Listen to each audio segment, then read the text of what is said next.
ашық практикалық сабақ. Бүгінгі сабағымыздың тақырыбы жалпы білім беру ұйымдарындағы инклюзивті білім берудің химия педагогикалық негіздері.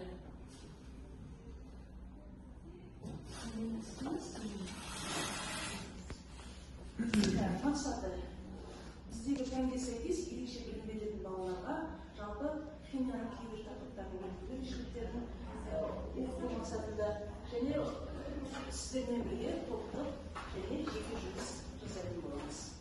Бірінші ұйымдастыру бөлімі арнайы химия пәніндегі интеграция және дифференциация, топтық жұмыс, жеке жұмыс, есеп шығару және топтық боламыз. Сол кездесу аясында мінекей жалпы облыстық білім басқармасының мәліметінше өңірде қазіргі кезде 9753 мүмкіндігі шектеулі бала тіркелген екен балалар. Олардың білім алуын қолдау мақсатында 31 арнайы ұйым жұмыс жасайды. Атап айтқанда 5 ПМК дейді, немесе психологиялық, медициналық, педагогикалық консультация орталығы деген сөз, 15 түзету кабинеті және 3 арнайы мектеп пен аутизмі бар балаларға арналған орталық қызмет етеді. Бұл мінекей цифрлық мәліметтер. Жақсы, енді тағы біріне тоқталып жіберейік. Неге бөлініп алайық балалар? Топқа бөлініп алайық.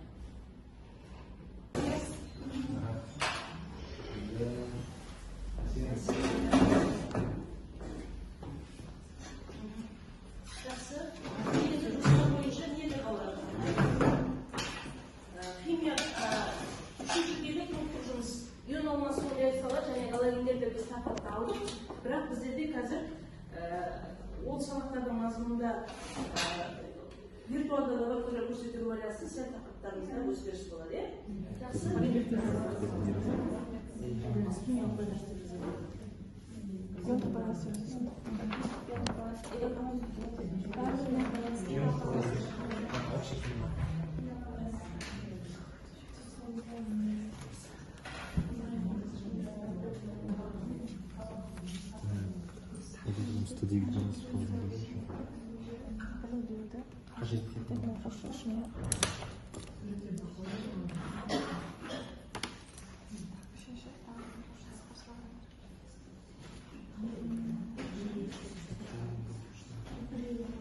Концентрациялары, яғни бұл 8-ші сыныпта 3-ші тоқсанда кездесетін тақырыптың бірі болып табылады. Және ерітінді концентрациясы біз оны ерекше білімді қажет ететін оқушыға қалай түсіндіреміз деген сұрақ туындаған болатын.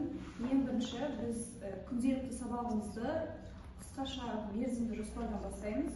Сода күнделікті оқу мақсатына және де өзіміз қараймыз, ерекше білім беруді қажет ететін оқушының қандай қажеттілікті талап ететіндігіне сай тапсырмаларды қостырамыз. Біз 3 деңгейде мысал алған болатынбыз. Бұл деңгейлер Блум таксономиясы негізінде құрастырылған болатын. Соның ішіндегі бірінші деңгей. Бізде бірінші деңгейі жай ғана білу деңгейінде қарастырдық. Онда бізде жай ғана ерекше білімді қажет ететін балалар үшін ерінді дегеніміз не деген сұраққа жауап берген жеткілікті болып табылады, яғни білу деңгейі ғана. Келесі деңгейде біз түсіну деңгейін қарастырдық. Яғни сол деңгей бойынша біз ерінді концентрацияларын формуласын жазып және оны түсіндіруге тапсырманы берген болатынбыз. Және де үшінші деңгейіміз ол бізде үшіншісінде біз жаңағы озат оқушыларды ерекше білім беруге қажет ететін балаларға ашылады, яғни ресурс балалар. Оларға біз жаңа шығармашылық тапсырма берді, практикалық тапсырма берді. Яғни ол осы ерітіндіні өз қолымен сыныпта даярлай алады. Осындай грамм тұз алып, осындай миллилитр суға араластырып, ерітінді даярлауды өз қолымен жасай алады. Қолдану деңгейі яғни бұл тапсырмасында. Одан кейін ерітінділер туралы айтқан кезде ерітінділер концентрация, яғни бұл жерде ерітіндінің үш түрде көрсетілген. Мысалға біріншісінде бізде гомогенді орта, яғни бұл жерде бізде тұз бен судың араласын көрсетуге болады. Мысалға тұз бен суды араластырған кезде бұның негізі қолды стакандар алып, стакандарға салып көрсетсек болады. Мысалға біріншісінде тұз бен суды салу арқылы оның біртекті орта, яғни түссіз ортада түссіз болып, кәдімгідей оның еріп кететінін көрсетеміз. Одан кейін сүт пен суды көрсетсек болады. Концентрацияға да ерітіндіге де удобно, себебі суға сүтті араластырған кезде судың түсі аққа ауысып, яғни бір концентрацияға, яғни әртекті орта екенін көрсетеді. Одан кейін үшінші мысал ретінде қатты зат пен жаңағы сұйық заттың әрекеттесуін көрсетеміз. Яғни бірінші шоколад алып, одан кейін жаңағы судың ішіне салу арқылы шоколад судай ерімейді ғой мысалы салқын күйінде. Соны көрсетуге болады мысалы ерекшелігі бар балалар үшін. Және де инклюзивті білім беруге тек қана ерекше білімді қажет ететін оқушыларға ғана жатпайды, және басқа жақтан қоныс аударған оқушыларды, одан бөлек дарынды оқушыларды да жатқыздыра аламыз. Дарынды оқушылармен бірге жаңағы практикалық жұмысымызды егер де қолымызда қарапайым лабораториялық құралдар жоқ болса, онлайн лабораторияны қолдана аламыз, виртуалды лабораторияны қолдана аламыз.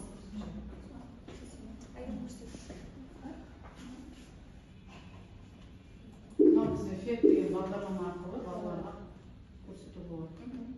Виртуальды түрде. Яғни бұл жерде германизациялық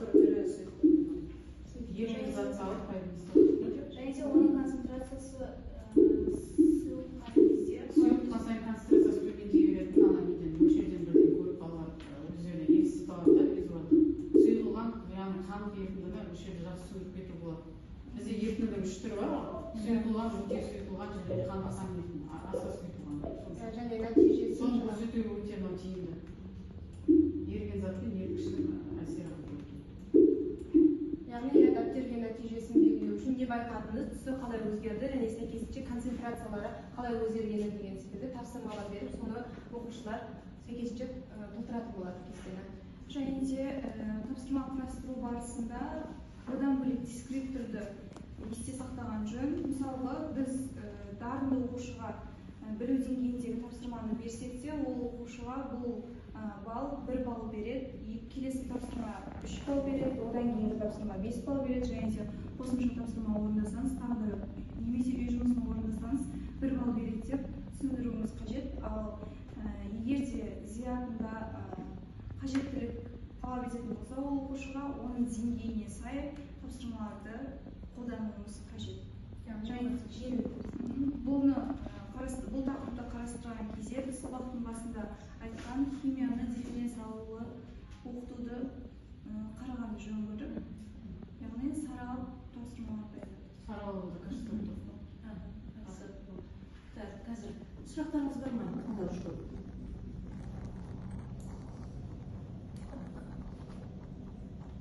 Лабораторияны жасағанда басқаша да қандай реттеулермен жасау керек? Бұнда мысалға бізде жаңағы ерітінділі түрлері берілген, анық ашып қарайтын болсақ, мына жерде мысалға аралас ерітінді 1-2x деп алуға болады. Және де сәйкесінше жаңағы кобальттың эквивалентті нитраты, хлориді деген секілді ерітінділердің түрлері бар. Соған сәйкесінше оның түстері де өзгеріп отырады. Яғни оны таңдау өзінің еркінде. Мысалға жаңағы калий перманганатын алатын болсақ, оның түсіне біз күлгін түсті екенін білеміз. Және де тапсырманы берген кезде біз мысалға 1 литр су ал немесе 0,5 литр 500 мл ал деген сияқты беруімізге болады. Егер 1 литр су алатын болсақ, сәйкесінше құбырды ашу арқылы 1 литрға толтырып аламыз. Содан кейін барып біздің жаңағы анықталған берілген ерітіндімізді қосамыз. Онда да 3 қасық, 4 қасық деген секілді бөлігі бар. Бастапқыдағы концентрациясын анықтаймыз, 0 болып тұр. Енді мысалға, соған мысалға 1 қасық қостым деген кезде қанша болды? Кестеге белгілеміз. 1 қасық болған кейін 0,25 мл болды. Түсі күлгін түс болды. Енді 2 қасық қостық деген кезде оның түсінің одан қанық түсті болғанын байқалып, және сәйкесінше концентрациясы тағы 0,35 мл көбейгенін анықтасақ болады. Одан бөлек бізде жаңағы ұнтақ түрінде қосылатыны, ал егер сәулешін деп алатын болсақ, ол бұл пипетка секілді тамшы әдісін. Одан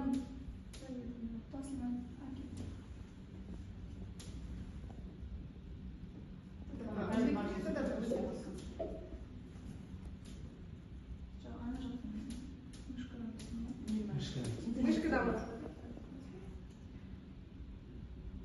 Жоқ.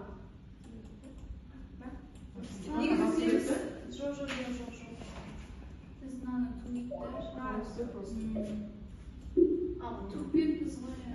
Мына жерде қайтадан дегенді басып, пипетка ретінде Кейде реагенттер қолжетімсіз болған кезде пайдаланылады.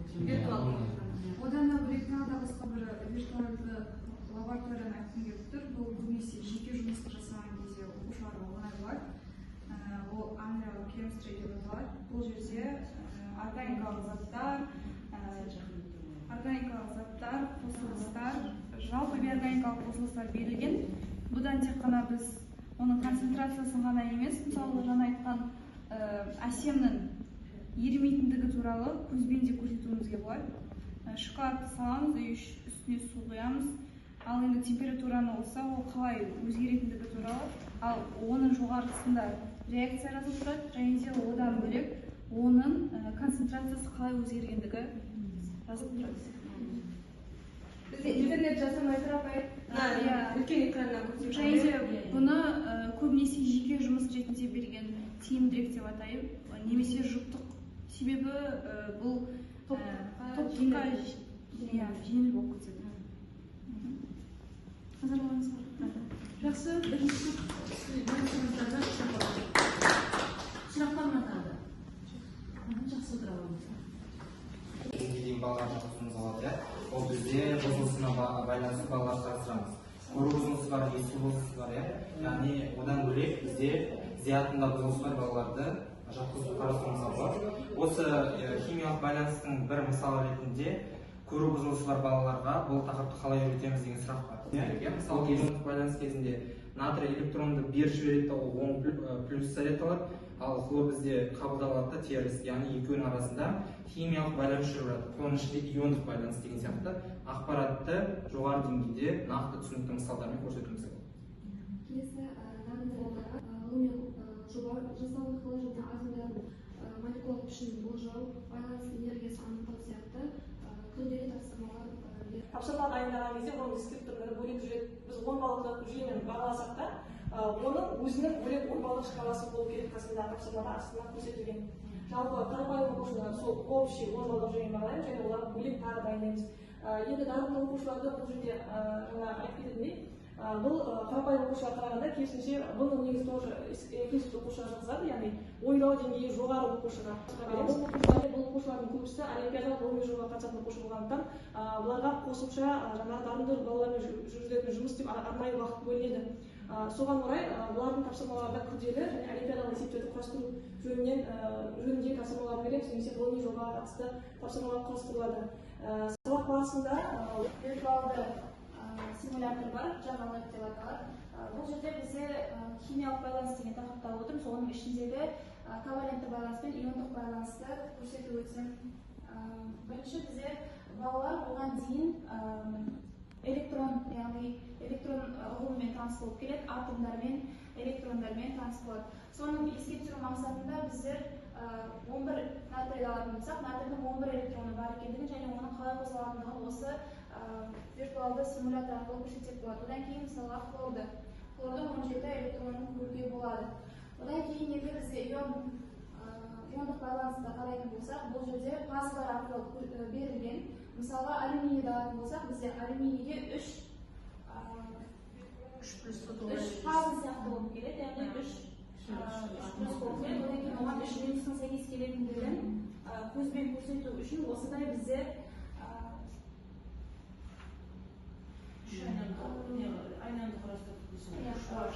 біздер оқушыларда мынандай қиындық болып жатыр. Ковалентті байланыс пен иондық байланыстағы электрондардың қалай бөлінетінін олар шатастырады. Мысалға бір сутек мынаған беріп жіберді деп түсінеді. Соның ортақтасуын көрсету үшін осы симуляторды пайдаланамыз. Одан кейін біздер мынау судікі, және де көмір қышқыл газыныкі, және де азоттыкі. Аммиактікі. Аммиакта 2 электронмен жұптасқанын және де оқтық ережесін сақтағанын санап көрсетсе болады. Одан кейін келесі бұл жерде де атомдардың байланысын көрсетуге болады. Бериллий мысалға оттекпен жасау байланысады. Одан кейін натрийді алатын болсақ, мысалы натрий және де көрсетіледі. Одан кейін бізде тағы да бір иондық байланыстарды көрсететін. Бұл енді кристалдық торды көрсетуге де болады, иондық байланысымыз. Бізде иондардың қалай орналасатындығын көрсетеді. Яғни бір плюс, одан кейін минустың тұратындығын, анионның мен катионның тұратындығын көрсетеді. Яғни мына жерге бізде натрийді қойғымыз келсе де, мына жерге қойылмайды. Сондықтан балаларға ыңғайлы байланыс түсінетіндігін көрсетеді.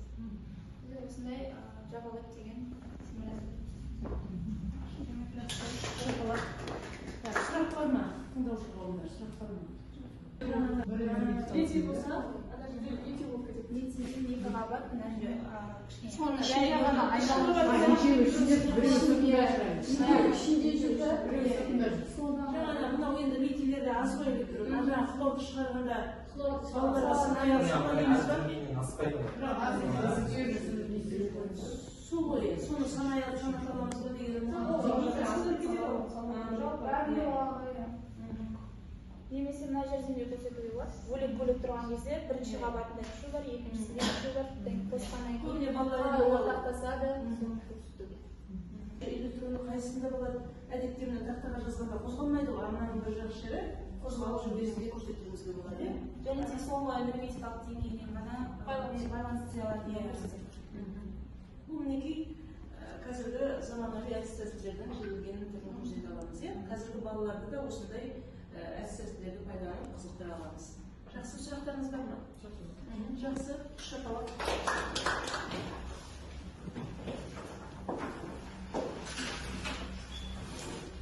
Жақсы, концертler, бұл сұраққа қамтылған мақсатында мынау светофордан өздеріңізге ұнаған түсті таңдаймыз, иә?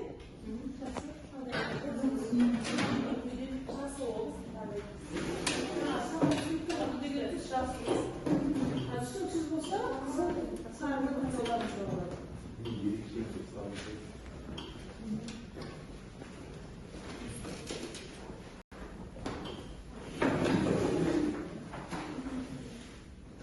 Жақсы. Бүгінгі сұрақтарыңызға түсінбеген сұрақтарыңыз. Әрине енді бұндай кейбір нәрселер бізде стажбен қабылданып қалған. Стажбенен. Бізде арамызда мектепте жұмыс жасап отырған магистранттар бар, жасамай отырған магистранттар бар, енді сіздер осындай ұстаздық еңбек жолын таңдағандарыңызға біз қуаныштымыз. Енді ұстаз адам кейде ата-анадан артық тәрбие береді балаға, мектеп оқушысына. Сондықтан да сіздерді осы жолда шығармашылық табыс тілейміз, дендеріңіз сау болсын. Болашақ біздің 21 ғасыр ақырғы сауатты балаларды тәрбиелеуде сіздерге тек қана мықты денсаулық және шығармашылық табыс тілейміз. Енді бүгінгі сабаққа қатысқандарыңызға рахмет. Топ болды, жеке жұмыс болды. Оның барлығында мен сіздерді ескеріп, жаңа не дейді? Барлығыңыз мен үшін бірдейсіздер бар. Сіздерді ата-аналарыңыз қалай жақсы көрсе, бізде өзіміздің шәкірттеріміздің осындай жақсы болғанын, мен көбіне қаламсақ пәдәрет еткенін жақсы көремін балалар. Қаламсақ деген жақсы ғой балалар. Мен әнші болып берсем, ол шыққанға есімдерде қалып қояды. Бұны мен келмей қалған балаларға біз балаларға беретін боламыз. Жақсы, сұрақтарыңыз бар ма? Жақсы, рахмет. Сау болыңыз. Сабағымыз аяқталды.